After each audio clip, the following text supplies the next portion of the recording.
사모님, 제가 안고 있는 이 아이 사실 사모님 딸이에요. 10년 전부터 이미 당신 호적에 올라와 있었다고요. 사랑하는 남편을 떠나보낸 슬픈 장례식장, 영정사진 앞에서 차가운 미소를 지으며 나타난 한 여자가 던진 이 말은 평생을 현모양처로 살아온 주인공 영숙 씨의 세상을 송두리째 무너뜨렸습니다. 23년을 믿고 의지한 남편이 죽음과 동시에 남긴 것은 슬픔이 아니라 감당할 수 없는 배신과 추악한 범죄의 흔적들이었죠. 오늘 들려드릴 이야기는 평범한 주부였던 한 여성이 죽은 남편의 이중 생활을 파헤치며 거대한 악의 실체와 마주하게 되는 충격적인 실화 바탕의 드라마입니다. 이야기를 시작하기 전에 구독과 좋아요를 꼭 눌러주세요. 지금 이 영상을 어느 지역에서 보고 계신지 댓글로 남겨주시면 큰 힘이 됩니다. 그럼 이제 가슴 떨리는 그날의 현장으로 함께 가보시죠. 남편 박정호가 죽었다는 전화를 받은 건 비가 억수같이 쏟아지던 새벽이었습니다. 그날은 이상하게 잠이 오지 않았죠. 평소라면 고된 집안일에 지쳐 머리만 대면 잠들었을 시간인데 그날만큼은 이유 없이 가슴이 답답해 계속 뒤척였습니다. 거실 시계가 정각을 알리는 소리조차 날카롭게 귀를 찔렀고 창문을 때리는 빗줄기는 마치 불길한 징조처럼 영숙 씨의 마음을 긁어댔습니다. 불을 끄고 누워도 망막 위로 기분 나쁜 잔상들이 스쳐 지나갔고 괜히 손때 묻은 휴대폰을 들었다 놨다 하며 의미 없는 시간만 죽였습니다. 그렇게 한참을 뒤척이다가 겨우 얕은 잠이 들었을까 머리맡에서 날카롭게 울리는 진동 소리에 영숙 씨는 번쩍 눈을 떴습니다. 시계를 확인하니 새벽 3시를 조금 넘긴 시간이었죠. 이 시간에 울리는 전화는 대개 재앙의 전조라는 것을 누구나 직감적으로 압니다. 받지 않으면 차라리 이 불안이 현실이 되지 않을까 싶어 외면하고 싶었지만 액정위에서 명멸하는 번호는 그녀를 기어코 현실로 끌어내렸습니다. 수화기 너머의 목소리는 병원이라고 했고 보호자냐고 물었습니다. 그 순간 영숙 씨의 가슴은 철렁 내려앉았고 아직 아무런 구체적인 소식을 듣지 않았음에도 이미 모든 것이 끝났음을 알았습니다. 네, 제가 보호자 맞습니다. 무슨 일이죠? 우리 남편이 어디가 아픈가요? 떨리는 목소리로 겨우 대답했지만 이후의 말들은 제대로 들리지 않았습니다. 그저 병원으로 속히 와달라는 차가운 명령만이 머릿속을 맴돌았습니다. 창밖의 비는 점점 더 거세지고 있었습니다. 급하게 옷을 챙겨 입고 밖으로 뛰쳐나갔을 때 공기는 폐부 깊숙이 축축하게 달라붙었고 바람은 뼛속까지 시렸죠. 택시를 잡는 동안에도 그녀의 손은 제어할 수 없을 정도로 계속 떨렸습니다. 병원까지 가는 20분의 거리가 마치 억겁의 시간처럼 늘어져 그녀를 고문했습니다. 응급실 앞에 도착했을 때 그곳은 비현실적일 만큼 고요했습니다. 접수대 간호사는 영숙 씨의 이름을 듣자마자 묘한 눈빛으로 어딘가 전화를 걸었는데 동정인지 냉소인지 알 수 없는 그 기괴한 눈빛이 가슴에 박혔습니다. 잠시 후 누군가의 안내를 받아 복도를 걸어가는 동안 영숙 씨의 발소리가 유난히 크게 울려 퍼졌습니다. 문을 하나 지나고 또 하나를 지나 마침내 마지막 문 앞에 멈춰 섰을 때 그녀는 더 이상 앞으로 가고 싶지 않았습니다. 문이 열리고 그 안에서 그녀를 맞이한 것은 차가운 금속 침대 위의 하얀 천이었습니다. 떨리는 손으로 천을 들춘 순간 박정호의 얼굴이 드러났습니다. 그는 너무나 평온했습니다. 마치 집에서 낮잠을 자는 것처럼 아무 일도 없었다는 듯한 그 얼굴이 영숙 씨를 더 절망하게 만들었습니다. 그녀는 그 자리에서 주저앉아 짐승 같은 울음을 터뜨렸습니다. 23년 세월이 그 하얀 천 한 장 아래로 영원히 묻히는 순간이었습니다. 장례식은 예상보다 훨씬 조용하게 진행되었습니다. 정우 씨는 평소에도 타인과 깊은 관계를 맺지 않는 성격이었기에 빈소를 찾는 조문객도 회사 동료와 지인 몇 명이 전부였죠. 영숙 씨는 빈소 한쪽에 앉아 기계적으로 고개를 끄덕이며 사람들을 맞이했습니다. 사람들은 좋은 사람이었다. 힘내라는 말을 반복했지만 그 어떤 말도 가슴에 와닿지 않았습니다. 슬픔은 이미 감각을 마비시켰고 그녀의 눈동자에는 초점이 없었습니다. 밤이 깊어 마지막 조문객마저 떠나고 정막이 깔린 그때 빈소의 문이 조용히 열렸습니다. 검은 코트를 입은 한 여자가 들어왔죠. 얼굴은 그림자에 가려 잘 보이지 않았지만 그녀가 내뿜는 분위기는 단순한 조문객의 것이 아니었습니다. 그녀는 한참 동안 영정사진 앞에 서서 아무 말도 하지 않았습니다. 그 정적이 숨이 막힐 듯 길게 느껴졌고 영숙 씨는 본능적으로 직감했습니다. 이 여자가 평범한 인연이 아니라는 것을요. 여자는 천천히 다가와 낮은 목소리로 물었습니다. 여기가 박정우 씨 빈소 맞나요? 제가 좀 늦었죠? 영숙 씨가 고개를 끄덕이자 여자는 망설임 끝에 영숙 씨 앞으로 걸어왔습니다. 사모님 모르고 계셨죠?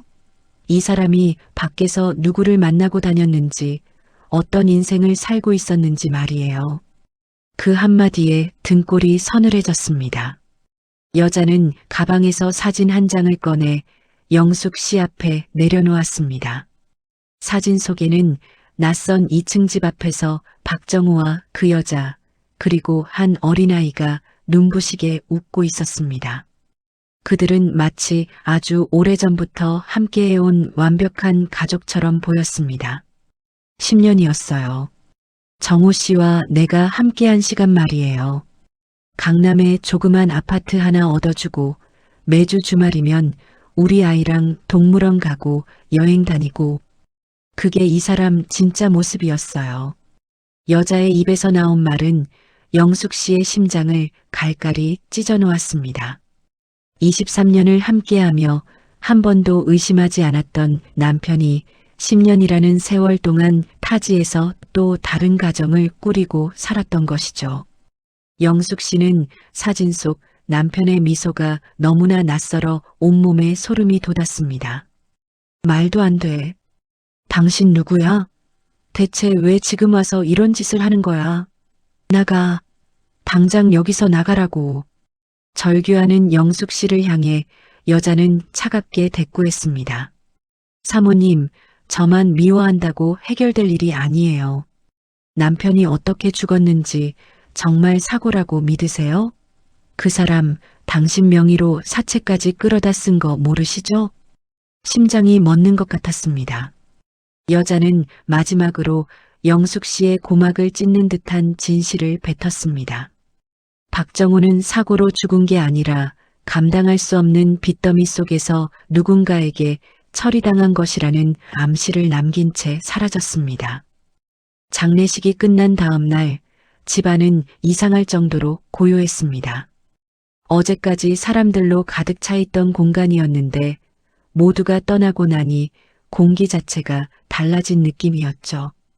영숙 씨는 거실 한가운데에 앉아 아무것도 하지 못한 채 시간을 보냈습니다. 눈앞에는 여전히 장례식에서 가져온 꽃들이 놓여 있었고 그 옆에는 박정우의 영정 사진이 있었습니다. 사진 속 그는 여전히 무책임하게 웃고 있었고 그 웃음은 이제 증오와 혼란의 대상이 되었습니다. 그때 휴대폰이 울렸습니다. 경찰서였습니다. 짧게 참고인 조사가 필요하다는 말에 영숙 씨는 무거운 몸을 이끌고 경찰서로 향했습니다. 경찰서로 가는 길은 장례식장으로 향하던 길과는 전혀 다른 느낌이었습니다. 전에는 아무 생각도 없었지만 이제는 머릿속이 수만 가지 의문으로 복잡했죠. 경찰서 건물 앞에 도착했을 때 잠시 발걸음을 멈췄습니다. 조사실은 작고 차가웠습니다. 그곳에서 만난 형사 강태욱은 시종일관 차분한 얼굴로 그녀를 맞이했습니다.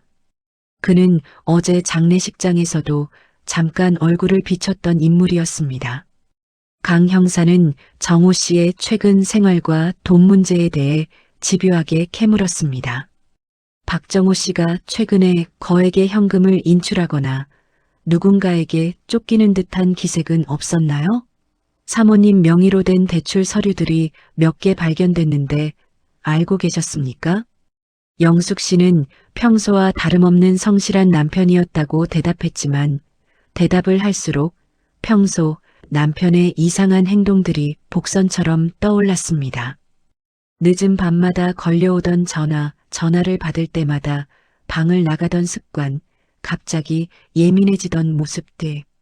강 형사는 서류 한 장을 영숙 씨 앞에 밀어놓았습니다. 남편의 계좌 거래 내역이었죠. 처음에는 숫자가 잘 들어오지 않았지만 자세히 보자 이상한 점이 보였습니다. 수백만 원이 아니라 수천만 원 단위의 돈이 불규칙하게 오가고 있었습니다. 정상적인 직장인의 월급으로는 도저히 설명할 수 없는 금액이었습니다. 강 형사는 조용히 말했습니다. 이건 단순한 개인 계좌가 아니라 거대 조직의 자금을 관리하는 중간책의 흐름입니다. 남편분은 위험한 놀이를 하고 계셨던 것 같군요. 영숙 씨는 하늘이 무너지는 기분을 느끼며 입을 다물 수밖에 없었습니다. 23년을 산 남편이 타인보다 더 낯설게 느껴지는 순간이었습니다. 조사가 끝나고 경찰서를 나왔을 때 하늘은 거짓말처럼 맑아져 있었습니다. 하지만 영숙 씨의 마음은 시커먼 먹구름이 가득했죠. 집으로 돌아가는 길에 영숙 씨는 계속 자문했습니다. 박정호는 도대체 어떤 사람이었을까? 집에 도착했을 때 현관 앞에 누군가 서 있었습니다.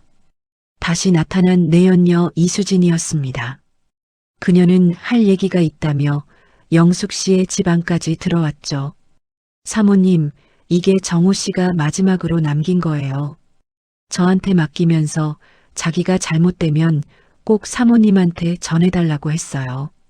수진 씨는 가방에서 작은 USB 하나를 꺼냈습니다. 영숙 씨는 한참 동안 USB를 꽂지 못하고 망설였습니다. 이걸 보는 순간 정말 예전의 삶으로는 돌아갈 수 없을 것 같다는 공포가 밀려왔죠. 하지만 진실을 알아야 했습니다. 결국 컴퓨터를 켰습니다. USB에는 단 하나의 녹음 파일이 있었습니다.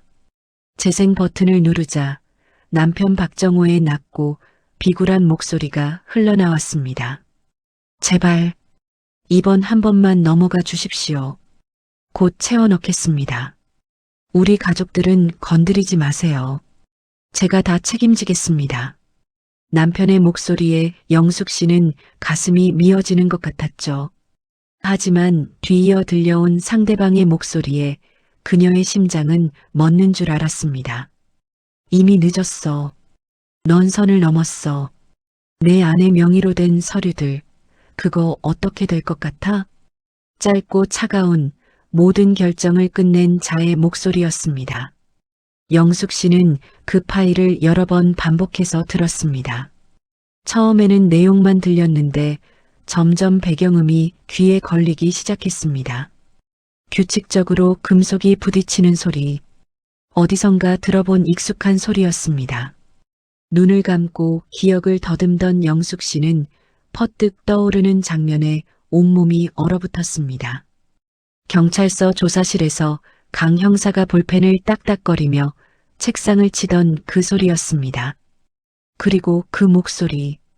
처음에는 낯설다고 생각했는데 계속 들으니 아주 가까운 곳에서 여러 번 들어본 목소리였습니다. 그것은 바로 몇 시간 전 자신을 조사하며 냉정한 눈빛을 보냈던 형사 강태욱의 목소리였습니다. 남편을 죽음으로 몰아넣은 장본인이 바로 나를 도와주겠다고 하던 경찰이었다니 영숙 씨는 구역질이 올라오는 것을 참으며 컴퓨터를 껐습니다. 믿기지 않는 사실에 영숙 씨는 며칠 동안 아무것도 할 수 없었습니다. 자신을 도와주는 줄 알았던 경찰 강태욱이 남편을 죽음으로 몰아넣은 장본인이었다니요. 상대는 법의 테두리 안에서 칼을 휘두르는 권력자였습니다. 함부로 움직였다가는 자신마저 위험해질 것이 분명했죠. 영숙 씨는 철저히 평소와 다름없이 행동하며 강 형사의 눈을 속였습니다. 장례를 마친 미망인처럼 힘없이 시장을 보고 집안을 청소하며 기회를 엿보았습니다. 그러면서도 남편 박정호가 생전에 비밀스럽게 드나들던 사무실의 주소를 떠올렸습니다. 남편의 옷주머니에서 발견했던 구겨진 영수증과 쪽지들에 적힌 그곳 말입니다. 낮에는 평범한 상가 건물처럼 보였지만 밤이 되자 그곳은 전혀 다른 얼굴을 하고 있었습니다. 불이 꺼지지 않는 창문 너머로 험상궂은 남성들이 드나드는 것을 확인한 영숙 씨는 확신했습니다. 저곳이 모든 비극의 시작이자 남편을 벼랑 끝으로 몬 거점이라는 것을요. 영숙 씨는 밤늦게 그 건물 안으로 잠입했습니다. 심장이 입 밖으로 튀어나올 것 같았지만 진실을 알아야 한다는 일념 하나로 발걸음을 옮겼습니다. 발소리를 죽이며 어두운 계단을 오를 때마다 낡은 계단이 삐걱거리는 소리가 고요한 복도를 울렸습니다. 다행히 사무실 문은 완전히 잠겨 있지 않았습니다. 조심스럽게 문을 열고 안으로 들어갔을 때 쾌쾌한 담배 연기와 차가운 공기가 그녀를 맞이했습니다. 누군가 방금까지 있었던 것 같은 기묘한 기운이 감돌았습니다. 책상 위에는 서류들이 어지럽게 널려 있었고 구석에 놓인 컴퓨터 본체는 뜨거운 열기를 내뿜고 있었습니다. 영숙 씨는 떨리는 손으로 책상 위 서류들을 하나씩 뒤적이기 시작했습니다. 그때였습니다. 녹음기 속에서 들었던 그 기분 나쁜 금속성 소리가 다시 들려왔습니다. 강 형사가 볼펜을 딱딱거리며 책상을 치던 그 소름 끼치는 리듬이었습니다. 영숙 씨는 숨을 죽이고 서류의 내용을 살폈습니다. 그것은 사채 조직의 대출 장부였습니다. 페이지를 넘기던 그녀의 손이 어느 한 지점에서 멈췄습니다. 김영숙. 자신의 이름 석자가 선명하게 적혀 있었고 그 옆에는 상상조차 할 수 없는 거액의 금액이 적혀 있었습니다.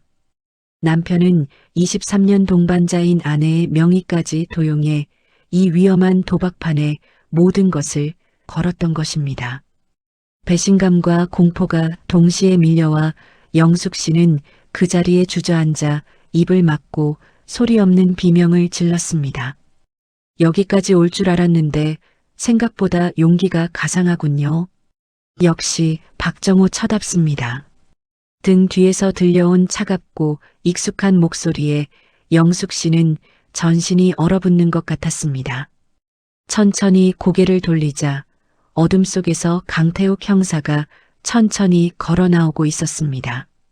그는 문을 닫고 자물쇠를 걸어 잠갔습니다. 그 철컥 소리가 마치 영숙 씨의 인생이 영원히 닫히는 소리처럼 들렸습니다. 그는 아무렇지도 않은 얼굴로 책상 위에 걸터 앉았습니다. 박정호는 선을 넘었어요. 조직의 자금을 건드렸고 그걸 개인적인 용도로 쓰려다 들켰죠. 내가 경고했거든요. 선은 넘지 말라고. 그런데 그 친구, 당신과 그 내연녀 사이에서 줄타기를 하다가 결국 사고를 쳤어요. 강 형사의 말은 놀라울 정도로 담담했습니다. 마치 남의 이야기를 하는 것처럼 말이죠. 죽일 수밖에 없었다는 뜻을 이토록 평온하게 말하는 그의 모습에 영숙 씨는 인간이 아닌 괴물을 보는 듯한 공포를 느꼈습니다. 사건은 이미 빗길 사고로 완벽하게 정리됐습니다. 증거도 목격자도 없어요. 사모님만 조용히 계시면 아무 일 없을 겁니다. 그 돈? 박정호가 저지른 거니 사모님이 조금씩 갚아 나가시면 되지 않겠습니까? 평생이 걸리겠지만 말이죠.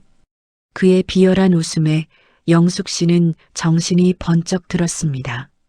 지금 여기서 굴복하면 남편의 죄와 죽음은 영원히 진실을 가린 채 자신과 자신의 인생을 갉아먹을 것이 분명했습니다. 영숙 씨는 마지막 도박을 하기로 했습니다. 주머니 속에 휴대폰을 꽉 쥐며 당당하게 고개를 들었습니다. USB는 하나가 아니에요. 이수진 씨가 이미 여러 복사본을 만들어 두었죠. 내가 여기서 나가지 못하면 내일 아침 가장 큰 신문사와 경찰청 본청 게시판에 그 녹음 파일이 공개될 거예요. 형사님이 남편을 협박하던 그 목소리 말이에요. 그것은 명백한 거짓말이었지만 영숙 씨의 눈빛은 그 어느 때보다 단호했습니다. 순간 강 형사의 여유롭던 눈빛이 처음으로 크게 흔들렸습니다. 그는 당황한 듯 성큼성큼 다가왔고 영숙 씨는 그 찰나의 틈을 놓치지 않고 옆에 있던 무거운 서류 뭉치를 그에게 내던진 뒤문 쪽으로 죽으림을 다해 뛰었습니다. 건물을 빠져나온 영숙 씨는 뒤도 돌아보지 않고 달렸습니다. 비가 갠 뒤에 밤 공기는 차가웠지만 폐부 깊숙이 들어오는 공기는 뜨거웠습니다. 그녀가 향한 곳은 동네 파출소가 아니었습니다. 강 형사의 손길이 닿지 않는 서울경찰청 본청이었습니다. 택시 안에서 그녀는 떨리는 손으로 이수진에게 전화를 걸어 증거를 확보해달라고 애원했습니다. 본청에 도착한 영숙 씨는 수사관들 앞에서 자신이 겪은 모든 일을 쏟아냈습니다. 남편의 죽음, 장례식장에서의 폭로, 그리고 강 형사의 협박, 녹음 파일까지. 처음에는 반신반의하던 수사관들도 영숙 씨가 내민 USB 속 목소리를 듣자 얼굴색이 변했습니다. 그 목소리는 분명히 경찰 내부에서 총망받던 강태욱의 것이 맞았으니까요. 수사는 영숙 씨의 예상보다 훨씬 거대하게 진행되었습니다. 강태욱은 단순한 비리 경찰이 아니었습니다. 사채 조직과 결탁해 정보를 팔아넘기고 채무자들을 협박해 돈을 갈취하던 거대 범죄 사슬의 핵심이었습니다. 남편 박정호는 그 사슬 안에서 자금을 관리하던 소모품이었고 이용 가치가 떨어지자 사고사로 위장되어 제거된 것이었습니다. 며칠 뒤 뉴스에서는 대대적인 비리 경찰 검거 소식이 들려왔습니다. 화면 속에는 수갑을 찬 채 얼굴을 가린 강태욱의 모습이 보였습니다. 그는 끝까지 당당한 척했지만 영숙 씨의 용기 앞에 그의 범죄는 낱낱이 파헤쳐졌습니다. 내연녀 이수진 또한 조직의 조력자 혐의로 조사를 받게 되었지만 영숙 씨에게 증거를 넘긴 점이 참작되었습니다. 23년의 거짓과 10년의 배신이 뒤엉킨 거대한 악의 고리가 마침내 끊어지는 순간이었습니다. 모든 폭풍이 지나가고 꽤 시간이 흐른 뒤였습니다. 지긋지긋하게 내리던 비는 완전히 그쳤고 영숙 씨의 집 창가에는 따뜻한 햇살이 눈부시게 내리쬐고 있었습니다. 집안은 조용했습니다. 하지만 예전의 그 답답한 침묵과는 달랐습니다. 영숙 씨는 거실 한가운데 앉아 남편의 낡은 물건들을 하나둘씩 박스에 담아 정리하기 시작했습니다. 그의 낡은 구두, 즐겨 입던 정장, 그리고 서재 책상에 놓여있던 빛바랜 사진들. 한때는 인생의 전부라고 믿었던 것들이 이제는 아무런 의미 없는 물건이 되어버렸습니다. 영숙 씨는 정리 도중 남편의 명예 도용으로 남겨진 빚 독촉장을 보았습니다. 앞으로 살아갈 날들이 평탄치만은 않을 것임을 암시하는 종이었죠. 하지만 그녀의 표정은 그 어느 때보다 단호하고 단단했습니다. 당신을 용서하지는 않을 거야. 하지만 당신 때문에 내 남은 인생을 슬픔 속에 가둬두지도 않을 거야. 영숙 씨는 영정사진 속 남편에게 마지막 작별 인사를 건넸습니다. 사진 속 남편은 여전히 아무것도 모른다는 듯 웃고 있었지만 이제 그 미소는 영숙 씨에게 아무런 영향도 주지 못했습니다. 그녀는 낡은 가족 사진을 미련 없이 쓰레기통에 던져 넣었습니다. 그리고 거울 앞에 서서 자신의 얼굴을 가만히 들여다보았습니다. 누군가의 아내, 누군가의 며느리가 아닌 오롯이 김영숙이라는 한 사람의 얼굴이 그곳에 있었습니다. 인생에서 가장 늦게 알게 된 진실이었지만 그것은 동시에 그녀가 태어나서 처음으로 정면으로 마주한 삶의 본 모습이었습니다. 영숙 씨는 가방을 챙겨 현관문을 열었습니다. 문 밖에는 눈부신 아침 공기가 그녀를 기다리고 있었습니다. 이제 그녀는 자신의 발로 당당히 걸어가 새로운 일터를 찾고 자신의 힘으로 남겨진 숙제들을 하나씩 풀어나갈 것입니다. 비가 온 뒤 땅이 굳어지듯 잔인한 배신 끝에 찾아온 진실은 그녀를 더욱 강하게 만들었습니다. 영숙 씨의 진짜 인생은 23년의 침묵을 깬 바로 지금 이 순간부터 다시 시작되었습니다.